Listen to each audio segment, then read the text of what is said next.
Hi guys, आज हम लोग अपना नेक्स्ट टॉपिक करते हैं E due to a large plane sheet. यहाँ बात प्लेन शीट की हो रही है। एक चीज इसमें कंफ्यूजन होती है कभी कभी बच्चों को, जैसे कि होता कि से एक शीट होती है जो मोटी होती है, काफी मोटी होती है। तो जो शीट मोटी होगी जिसमें थिकनेस होगा, जैसे मान लीजिए इतना थिक है, तो हम यहाँ पर चार्ज दोनों तरफ कंसीडर करेंगे अगर इसमें थिकनेस है तो। और अगर ये मान लिया जाए जैसे कि एक पेज, तो पेज में थिकनेस नहीं होती है, उसके थिकनेस को हम कंसीडर नहीं करते हैं, तो वो सिर्फ एक सिंगल एक मतलब प्लेन है, एक पेज है। तो उसी तरह से यहाँ पर जो ये प्लेन शीट है, यहाँ सिर्फ एक ही चार्ज को माना जाएगा, मतलब इसमें थिकनेस नहीं है। ठीक है, तो अब यहाँ पर किसी शीट के थ्रू हम ये देखेंगे कि इलेक्ट्रिक फील्ड किसी पॉइंट पर कितना होता है। तो मान लीजिए आपके पास एक प्लेन शीट है जिस पर हमने चार्ज को डिस्ट्रीब्यूट किया है, और इससे कुछ डिस्टेंस पर, मान लीजिए r डिस्टेंस पर एक पॉइंट P है। यहां पर हमें इलेक्ट्रिक फील्ड को फाइंड करना है। तो इसको हम शुरू करते हैं, और हमारा जो स्टेप था गॉस थ्योरम के लिए हमने जो बताया था आपको, वही स्टेप हम लोग यहाँ पर फॉलो करेंगे। तो देखिए, पहला स्टेप हमने कंसीडर किया, तो हमने पहला स्टेप कंसीडर किया एक गॉसियन सरफेस को, जो किस शेप में है, एक क्लोज्ड सिलेंडर के शेप में है। जैसा कि मैंने कहा था हमें सिमेट्री चाहिए हर चीज में, गॉसियन सरफेस में, तो यहाँ पर भी सिमेट्री है। तो यहाँ पर हमारा जो प्लेन एक्स होगा, ये हमारे पास इसमें तीन तरह के सरफेस होते हैं।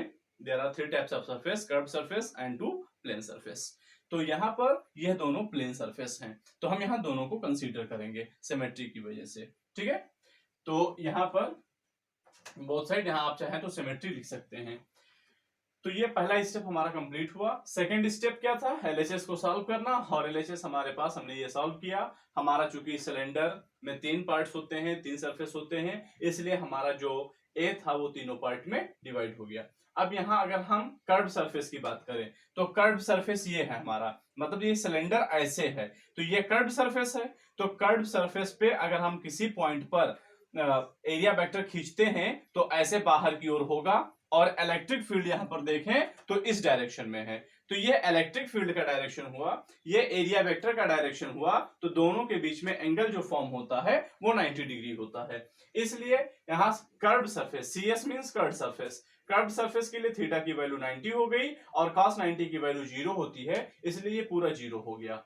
अब हम दोनों प्लेन सरफेस की बात करें, तो एरिया और इलेक्ट्रिक फील्ड के बीच में एंगल 0 है, तो EDA cos 0, EDA cos 0, दोनों जगह cos 0 हो गया, और cos 0 की वैल्यू 1 होती है।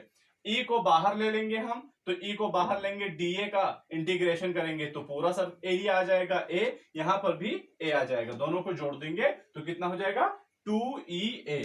ये हो गया हमारा LHS। अब हमारा अगला स्टेप आता है, सॉरी, अगला step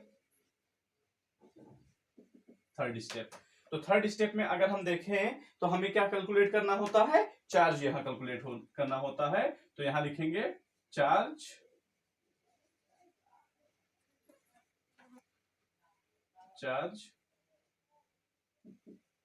inside Gaussian surface.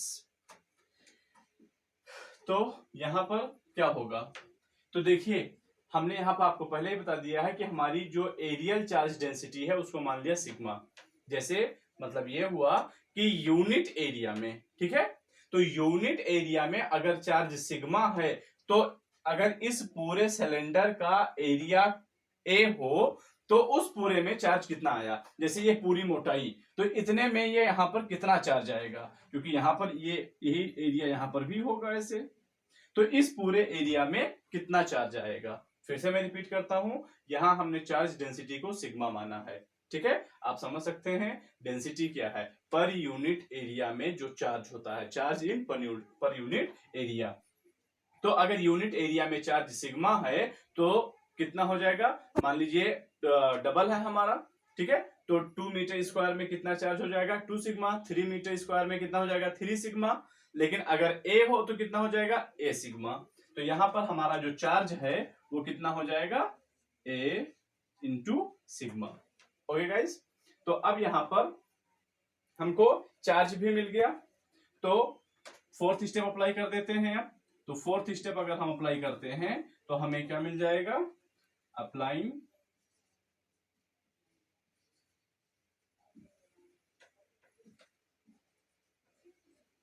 Gauss law, और गॉस लॉ हमारा क्या था, closed integration E D is equal to Q by epsilon naught. इसकी वैल्यू हम लोगों ने कैलकुलेट की है, ये है 2e इजकल टू, इसकी वैल्यू हमने कैलकुलेट की है sigma by A upon epsilon naught.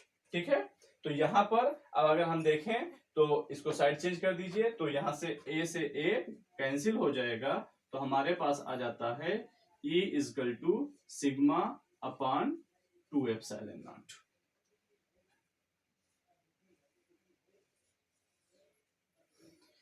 तो ये हो गया एक शीट के थ्रू, कि एक शीट के, एक प्लेन शीट के थ्रू कितना इलेक्ट्रिक फील्ड होगा किसी पॉइंट पर। अब यहां पर एक चीज आप देखेंगे कि हमारे फार्मूले में डिस्टेंस कहीं इंक्लूड नहीं किया गया है। कौन सा डिस्टेंस, प्लेन सरफेस से उस पॉइंट का डिस्टेंस जिस पॉइंट पर हमें इलेक्ट्रिक फील्ड को फाइंड करना था। तो उस पॉइंट का यहां पर डिस्टेंस कहीं भी सबमिट नहीं किया गया है। दैट्स मीन कि E is independent by R, यानी डिस्टेंस पर डिपेंड नहीं करता है, इंडिपेंडेंट है। किससे, डिस्टेंस से। हमारा E जबकि ये किसके थ्रू हो, प्लेन शीट के थ्रू हो, तो शीट के थ्रू जो हमारा इलेक्ट्रिक फील्ड होगा वो डिस्टेंस पर डिपेंड नहीं करेगा। यानी आप प्लेन से कितना भी दूर चले जाओ, तो जितना, जैसे एग्जांपल के तौर पे मान लीजिए ये आपका पूरा प्लेन शीट है, एक पॉइंट यहां है, एक पॉइंट यहां है, तो जितना इलेक्ट्रिक फील्ड इस पॉइंट पर होगा उतना ही इलेक्ट्रिक फील्ड इस पॉइंट पर होगा। डिस्टेंस के साथ इलेक्ट्रिक फील्ड में कोई भी डिक्रीमेंट नहीं आएगा।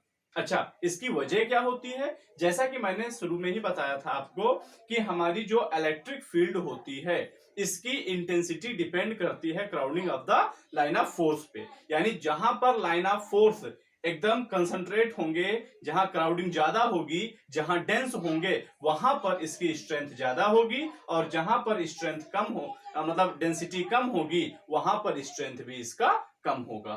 तो यहां पर अगर हम देखें तो एक प्लेन शीट के थ्रू हमारा जो इलेक्ट्रिक लाइन ऑफ फोर्सेस होते हैं वो एक दूसरे के पैरेलल ट्रेवल करते हैं, और इनकी डेंसिटी जो होती है वो हर जगह पर सेम होती है, और ये कहां तक जाते हैं, इनफाइनाइट तक जाते हैं।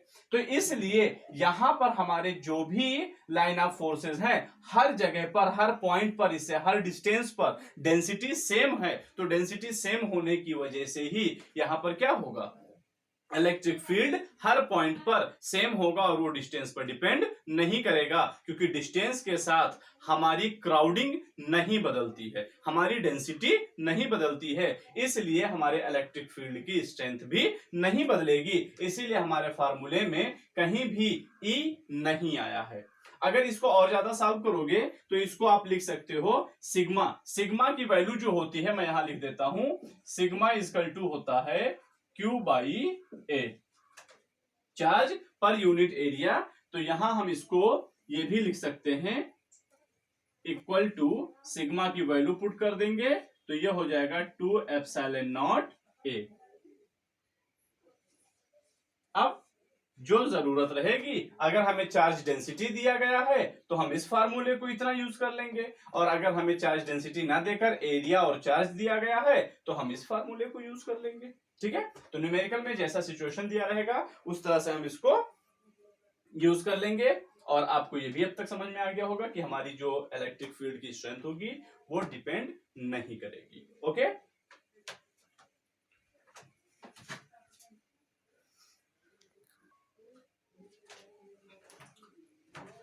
अब देखिए, देखते हैं E due to thick sheet.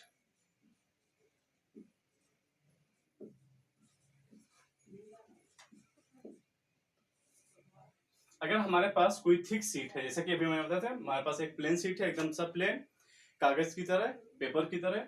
मान लीजिए अब हमारे पास कोई मोटी शीट है जिसमें थिकनेस है, ठीक है। तो अगर थिकनेस है तो यहां पर देखिए आप, जैसे मान लीजिए ये थिकनेस है, तो यहां पर चार्ज दोनों साइडेड में होंगे, ये बोथ साइडेड होंगे।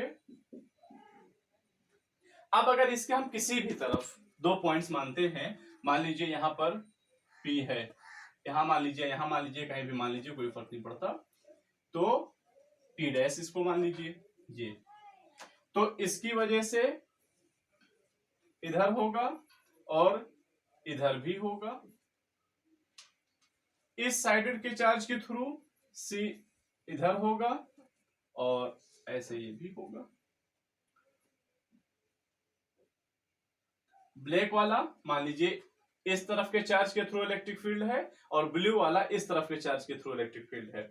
मान लीजिए इसके थ्रू यहां पर प्लेन शीट, अब देखिए यहां पर हमारे पास दो प्लेन शीट इमेजिनेशन किया जाएगा कि हमारे पास दो प्लेन शीट हैं। तो अगर हमारे पास दो प्लेन शीट है तो हम दोनों के थ्रू यहां पर इलेक्ट्रिक फील्ड फाइंड करेंगे, यानी इस शीट के थ्रू यहां पर इलेक्ट्रिक फील्ड, फिर इस शीट के थ्रू यहां पर इलेक्ट्रिक फील्ड।